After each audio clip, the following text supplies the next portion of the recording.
Et bienvenue pour cette nouvelle exploration. Aujourd'hui, on va s'intéresser de très près à un sujet, un sujet clé sur l'échiquier régional, la stratégie de défense aérienne de l'Algérie. Bonjour. Oui, un sujet fascinant et complexe.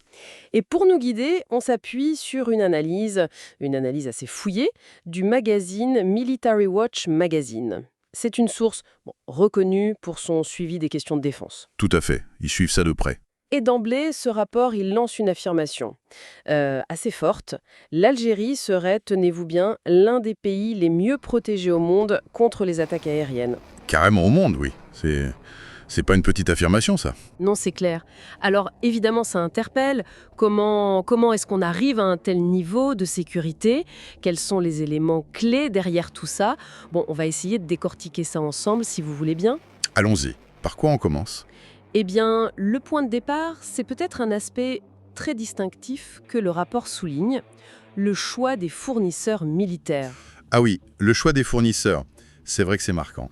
Oui, l'Algérie se démarque assez nettement par une forte dépendance, on peut dire, vis-à-vis de fournisseurs non occidentaux, essentiellement la Russie et la Chine. C'est ça. Pour les équipements majeurs, en tout cas.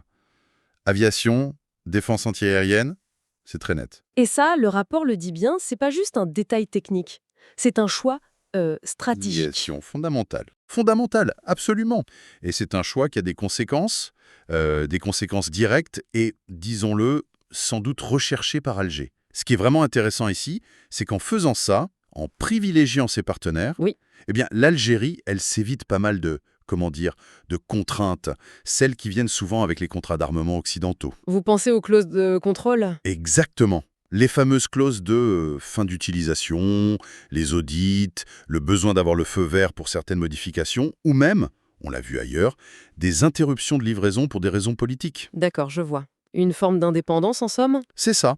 En se tournant vers Moscou ou Pékin, l'Algérie achète pas seulement du matériel, elle achète aussi une marge de manœuvre politique, militaire. C'est considérable. Donc une volonté d'autonomie stratégique? Clairement, le refus d'être dépendant d'un seul bloc, d'un seul type de fournisseur pour sa sécurité vitale. C'est aussi une façon, j'imagine, de diversifier ses relations internationales, plus largement. C'est logique. Donc bien plus qu'une simple question de matériel ou de prix, c'est une doctrine en fait. On peut le voir comme ça, oui. Mais est-ce que cette stratégie, elle a des inconvénients potentiels? Le rapport en parle. Je pense par exemple à l'intégration de systèmes différents ou la compatibilité avec d'autres forces dans la région peut-être? C'est une très bonne question. Le rapport se concentre beaucoup sur les capacités, les avantages de cette approche algérienne. Mais on peut deviner certaines choses, oui. Comme quoi par exemple? L'interopérabilité, justement. Travailler avec des forces qui sont équipées majoritairement à l'occidental, ça pourrait être plus compliqué, pour des exercices ou autre chose. D'accord. Et puis la maintenance, la logistique. Les systèmes russes ou chinois, ils n'ont pas forcément les mêmes standards, la même philosophie. Ça demande de développer des compétences très spécifiques en interne au niveau national. C'est un pari donc. Oui, mais le pari algérien, si on suit l'analyse du rapport, c'est que les bénéfices, l'autonomie, l'accès à des technologies de pointe sans conditions politiques trop lourdes, eh bien, ces bénéfices l'emportent sur ces inconvénients potentiels. C'est un calcul assumé. Assurer sa propre sécurité selon ses propres termes. Compris. Donc ça, c'est la base, le choix des fournisseurs pour garantir la liberté d'action. Maintenant, venons-en au matériel lui-même. Qu'est-ce que l'Algérie a pu acquérir grâce à cette stratégie? Military Watch Magazine donne des exemples concrets. Oui, et ce sont des noms assez connus dans le domaine. Pour l'aviation de combat, le rapport cite les Sukhoi Su-30 MK. C'est ça, hein? Exactement. Des chasseurs lourds, très polyvalents, capables de faire de la supériorité aérienne, mais aussi de l'attaque au sol, et avec un grand rayon d'action, ce qui n'est pas négligeable. C'est un peu l'épine dorsale de leur aviation de combat. Et à côté, il y a les MiG-29. Oui, les MiG-29, plus légers, très maniables, typiquement pour le combat rapproché, l'interception rapide. C'est une combinaison assez classique en fait dans les forces d'inspiration russes. D'accord. Et puis, il y a la défense solaire. Et là, j'ai l'impression que c'est peut-être encore plus spectaculaire, non? C'est là que l'investissement est sans doute le plus remarqué, oui. Le rapport mentionne les S300 PMU2. C'est déjà une version avancée du S300, un système très capable. Mais ce n'est pas tout. Il y a le S-400. Voilà. Le rapport insiste là-dessus. L'acquisition, qui est confirmé depuis un certain temps maintenant, du fameux système S-400 Tromf. Et là, on est clairement dans le très haut de gamme russe. Souvent présenté comme un des systèmes antiaériens les plus redoutables au monde. Redoutable, carrément. Oui. Et le S-400, attention, c'est pas juste une petite mise à jour du S-300. C'est un système qui est conçu pour traiter une gamme de cibles bien plus large. Avions, missiles de croisière, même certains missiles balistiques. Et surtout à des distances et des altitudes bien supérieures. Et qu'est-ce que ça permet concrètement d'avoir ce genre de système? Eh bien, si on replace ça dans un contexte plus large, l'idée c'est de créer ce qu'on appelle une bulle A2AD, une bulle de déni d'accès et d'interdiction de zone. A2AD, c'est-à-dire? C'est-à-dire rendre l'entrée dans l'espace aérien protégé extrêmement dangereuse, voire prohibitive pour un adversaire potentiel. L'idée, c'est de dissuader toute tentative d'intrusion. Et l'Algérie n'en a pas qu'un seul, j'imagine. Non, justement. Le point clé, c'est la combinaison. En mettant ensemble ces S-400 avec les S-300 et sûrement d'autres systèmes à plus courte portée, le rapport détaille pas tout, mais on pense aux Pantsir, souvent associés, et en intégrant tout ça avec les chasseurs Su-30, les MiG-29, guidés par des radars performants. On obtient un réseau. Exactement. Un véritable réseau, maillé, une défense multicouche, redondante. C'est ça qui est puissant. Multicouche. Expliquez-nous un peu comment ça fonctionne, cette superposition. Imaginez des cercles de défense. Très loin, à des centaines de kilomètres, les radars longue portée voient arriver la menace. Les S-400 peuvent engager des cibles très loin, disons 250, peut-être 400 km selon le missile utilisé. D'accord. Plus près, les S-300 prennent le relais, ou traitent d'autres cibles. Encore plus près, on a d'autres systèmes, la DCA plus classique. Et pendant ce temps, les chasseurs, les Su-30, les MiG-29, ils patrouillent, prêts à intercepter ce qui passerait ou engager le combat directement. C'est cette addition de couches qui rend la défense si dense. Je vois l'image, oui. Une sorte de toile d'araignée high-tech, très difficile à traverser. Et c'est là que ça devient vraiment intéressant. Parce que le résultat, selon Military Watch Magazine, c'est un espace aérien exceptionnellement sécurisé. Le mot exceptionnellement, il est fort quand même. Il est très fort, oui. Ça suggère que ce n'est pas juste une bonne défense aérienne. Ça suggère un niveau de résilience, de capacité qui met l'Algérie un peu à part. En tout cas dans sa région immédiate, l'Afrique du Nord, et même en Méditerranée. Et cette évaluation, elle repose sur quoi exactement? La qualité des systèmes? La quantité? Sur la combinaison des deux, et sur l'intégration. C'est ça le point clé de l'analyse. La modernité, le S-400 en est l'emblème, mais aussi la quantité supposée de ces systèmes et la façon dont tout ça est intégré dans une stratégie globale. Avoir quelques missiles performants, c'est une chose. En avoir assez et les faire fonctionner ensemble, en réseau, c'est ça qui fait la différence. On comprend mieux pourquoi le constat initial est si fort. Mais alors, la question qui vient tout de suite, c'est pourquoi? Pourquoi un tel investissement? Pourquoi l'Algérie met autant de moyens là-dedans? Le rapport donne des pistes? Oui, le rapport lie ça directement à plusieurs facteurs, géopolitiques et géographiques. D'abord, il parle d'une réaction à l'augmentation des tensions, régionales et mondiales. Lesquels, par exemple? Le rapport précise. Il ne détaille pas forcément toutes les tensions spécifiques, mais on comprend l'idée générale. Dans un contexte international qui est perçu comme plus instable, plus incertain, avec des conflits pas si loin, on pense à la Libye, au Sahel, Oui, bien sûr. eh bien, renforcer sa propre défense, c'est une démarche assez logique pour un pays qui veut préserver sa souveraineté, sa stabilité. D'accord, le contexte régional tendu. Quoi d'autre? Deuxième point, et c'est crucial, la géographie algérienne elle-même. C'est immense, l'Algérie. Le plus grand pays d'Afrique.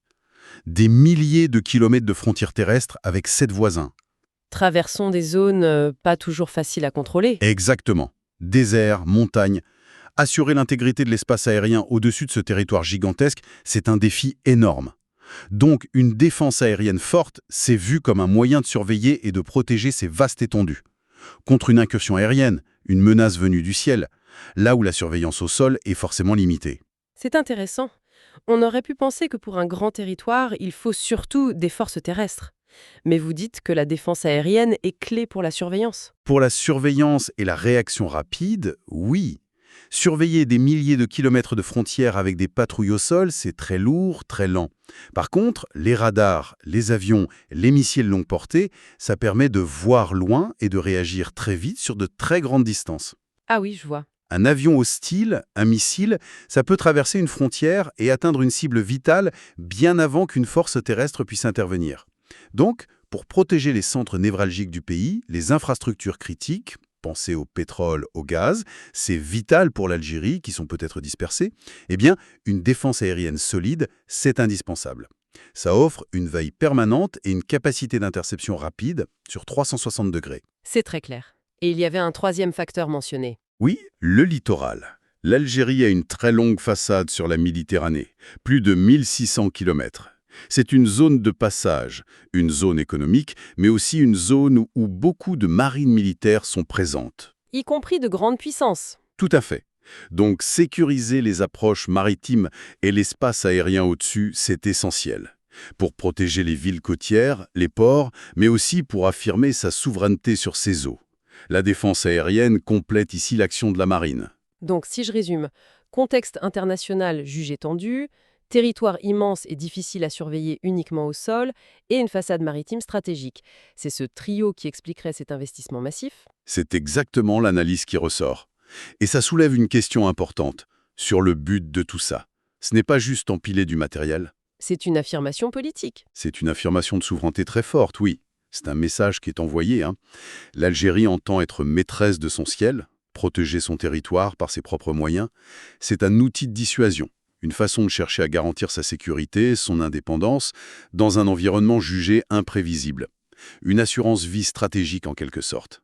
Bien. Alors si on essaye de faire une synthèse rapide de tout ce qu'on vient de dire, en se basant sur cette analyse de Military Watch Magazine, qu'est-ce qu'il faut retenir Quels sont les points clés, oui? Pour moi, il y a 3 grands piliers qui ressortent.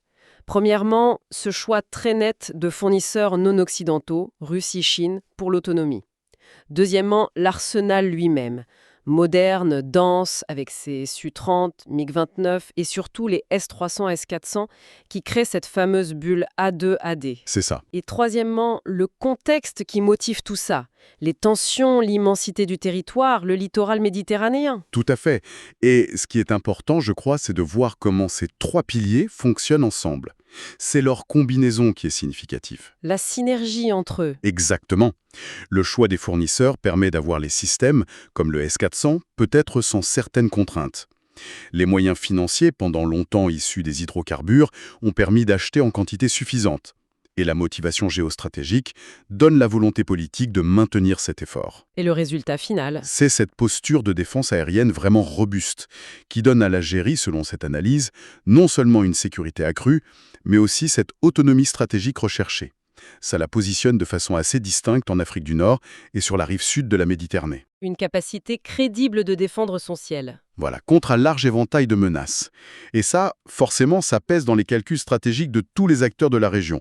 C'est cette combinaison unique, choix des fournisseurs, qualité et quantité du matériel, motivation géopolitique qui lui voue cette évaluation exceptionnelle de la part d'observateurs comme Military Watch Magazine. Voilà, qui boucle bien notre exploration.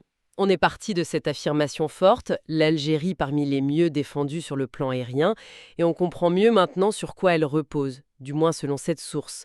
Une stratégie qui semble cohérente, avec des choix politiques forts, des investissements ciblés en réponse à des défis spécifiques, une stratégie d'autonomie défensive. Et pour peut-être ouvrir un peu la réflexion, juste en restant sur ce qu'on a discuté, cette doctrine d'équipement non occidentale et cette défense aérienne sophistiquée, on peut se poser une question pour la suite. Oui. Quelles pourraient être les conséquences à plus long terme de cette posture, qui est quand même assez singulière, sur les équilibres de puissance en Afrique du Nord, mais aussi en Méditerranée? Comment est-ce que cette forteresse aérienne algérienne influence les dynamiques d'alliance, les perceptions de sécurité dans une région aussi stratégique? C'est une question qui découle assez logiquement de tout ça et qui mérite sans doute d'être suivie.